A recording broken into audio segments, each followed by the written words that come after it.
with the President of the Observer State of Palestine. السيد الرئيس Mr. President, Your Excellency, the Secretary General, Mr. Antonio Guterres, Your Excellencies, ladies and gentlemen. It is my honor to join you today in this important meeting. I would especially thank you, Mr. President, for holding and presiding over this ministerial meeting. I would also like to express the gratitude of the State of Palestine to the Secretary General of the United Nations, Mr. Antonio Guterres, for his wise leadership of this organization, especially given the catastrophe that is currently happening in the Gaza Strip. I would also like to thank Algeria for placing the Palestinian cause as a priority on the agenda of the Security Council, including the membership of the State of Palestine in the United Nations. We would also like to express our thanks and gratitude to the countries that recognize the State of Palestine and the peoples of the world that believe in our right to self-determination in our land, the State of Palestine. We also thank the countries that developed their relations and that cooperated with us. And we do hope that these countries will recognize the State of Palestine as soon as possible, based on the principle of sovereign equality between nations and mutual respect. We also renew our gratitude to all countries that supported Palestine receiving the status of observer state, and the states that called on the Security Council to look into and consider the full membership of the State of Palestine in the UN. We also thank Arab countries and the non-aligned movement for joining this request based on the Riyadh summit. Mr. President, ladies and gentlemen, the plight of the Palestinian people has started over a century ago and is still ongoing. The Palestinian people was the victim of events and international resolutions and decisions that were outside of their control. The Palestinian people is the victim of a history that is not of their making. This people has suffered a catastrophe in 1948 and the Israeli occupation since 1967. We are still longing to practice our right to self-determination, to live in freedom, security, and peace in an independent state, similar to other countries around the world. We have made and continue to make great sacrifices to achieve this goal. Since 1988, the Palestinian leadership, represented by the PLO, the only legitimate representative of the Palestinian people, the Palestinian leadership has showed preparedness to close the chapter of conflict and sit at the negotiations table to find a just, comprehensive, and permanent solution for the Palestinian question. In this regard, we have made every possible genuine effort. We have made unimaginable historic concessions in order to achieve a peace that is based on the two-state solution, to guarantee the establishment of an independent Palestinian state that is sovereign along the lines of June 4, 1967, with East Jerusalem as its capital, in addition to resolving the issue of Palestinian refugees based on Resolution 194, a Palestinian state that lives with its neighbors in security and peace. Since 1993, the Palestinian leadership chose the path of negotiations, hoping that these negotiations will result in the desired solution, The international community supported the principle of the two-state solutions, and this position culminated in accepting the State of Palestine as an observer member in the General Assembly of the United Nations in 2016. And since then, the State of Palestine has sought and has called on the world to accept it as a full member of the United Nations, because we believe that an international resolution of this regard will protect the two-state solution and will reflect the Palestinian people's legitimate right to an independent state. However, unfortunately, some try to hinder the adoption of this resolution under weak pretenses. Granting Palestine full membership at the United Nations will lift some of the historic injustice that succeeding Palestinian generations have been subjected to. It will open wide prospects before a true peace based on justice, a peace that the countries and the peoples of the region will enjoy. In this regard, it is our right to wonder, how could grant and recognize Palestine, the State of Palestine, how could granting the State of Palestine full membership at the United Nations, similar to other countries around the world, how could this damage the prospects of peace between Palestinians and Israelis? How could this recognition and this membership harm international peace and security? This question, ladies and gentlemen, we ask it specifically to the United States and other countries that oppose granting the State of Palestine full membership at a time when they recognize Israel, which is the other party in the Israeli-Palestinian conflict, and has granted Israel full membership at the United Nations.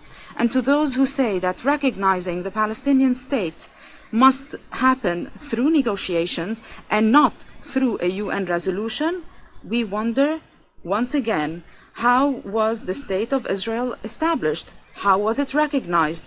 Wasn't that through a UN resolution, which is Resolution 181? Although Israel did not honor the conditions to accept its membership at the United Nations, and that is implementing Resolutions 181 and 194. Such a decision to grant the State of Palestine full membership will be an important pillar to achieve peace in our region, because the Palestinian-Israeli conflict in its different dimensions now goes beyond the borders of Palestine and Israel and impacts other regions in the Middle East and around the world. Therefore, we believe that it is high time for the Security Council to shoulder its historic responsibility to give justice to the Palestinian people by adopting a resolution to accept Palestine as a full member of the United Nations. Those who are trying to disrupt and hinder the adoption of such a resolution, they are not helping the prospects of peace between Palestinians and Israelis and the prospects for peace in the Middle East in general. This resolution naturally will not be the alternative for serious political negotiations that are time-bound to implement the two-state solution or relevant Security Council and GA resolutions, and to resolve what is the pending issues between Palestinians and Israelis. However, this resolution will grant hope to the Palestinian people, hope for a decent life within an independent state. After this hope has dissipated over the past years because of the intransigence of the Israeli government that has rejected this solution publicly and blatantly, especially following the destructive war against the Gaza Strip and after the reoccupation of the Gaza Strip by Israel. In this regard, the State of Palestine would like to express its thanks to all the countries that recognize the State of Palestine and sincerely and seriously supported granting the State of Palestine full membership in this international organization. Ladies and gentlemen, over the past 12 years, after Palestine was granted observer status at the General Assembly, the State of Palestine played a positive and constructive role in your august organization. So we do hope you will give us the opportunity to become an integral part of the international community that is working to achieve international peace and security. Mr. President, today we are asking for full membership for the State of Palestine at the United Nations. However, this does not mean that we forgot what is happening in the Gaza Strip. This comprehensive destructive war waged by Israel against our people over the past 6 months. It has claimed the lives of over 35,000 Palestinians. 80,000 were wounded, mostly women, children, and the elderly. They have destroyed most vital facilities in the Gaza Strip. They've destroyed homes, routes, hospitals, schools, universities, mosques, churches, water and energy supplies. They have displaced the majority of the residents of the Strip. The majority of the Strip is now they cannot live there anymore because it was destroyed. Gaza will come back. What will be destroyed is the occupation. The attacks of the Israeli army continues. They continue to terrorize our people in different cities, villages, and camps in the West Bank and in Jerusalem. It is high time for this war and for these attacks to stop. It is high time for this occupation to end. Your august council, we call on you today more than ever to swiftly intervene and take the necessary measures to compel Israel to put an end to its aggression, to allow the delivery of humanitarian assistance to a starving people, to immediately withdraw from the Gaza Strip, to comply with international law and the resolutions of international legitimacy. The international community cannot stand idly by while a country is above international law and enjoys impunity. Israel shoulders the full responsibility for the great destruction that the Gaza Strip has suffered from because of its continued aggression.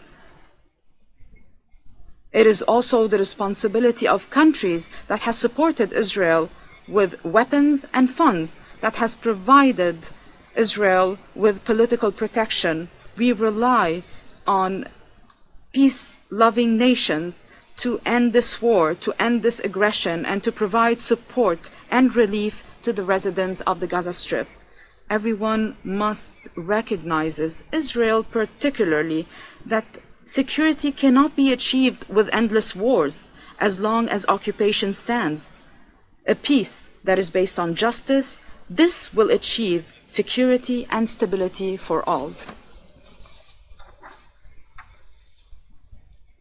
History has taught us that our region will not enjoy stability without the establishment of an independent Palestinian state along the lines of June 4th, 1967, with East Jerusalem as its capital, to live in security and peace with its neighbors.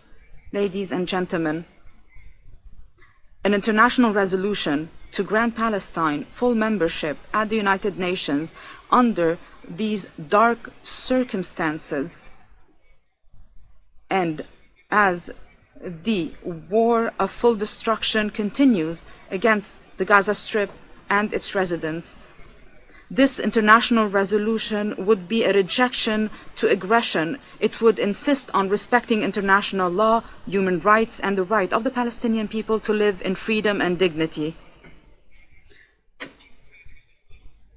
This is the perfect time, ladies and gentlemen, for the international community and your council to shoulder their political, legal, and moral responsibilities towards the just Palestinian cause. and the right of the Palestinian people to freedom and independence, so that the principles of justice and peace can prevail. I trust that you will stand with the Palestinian justice. I thank you. I thank His Excellency Mr. Abu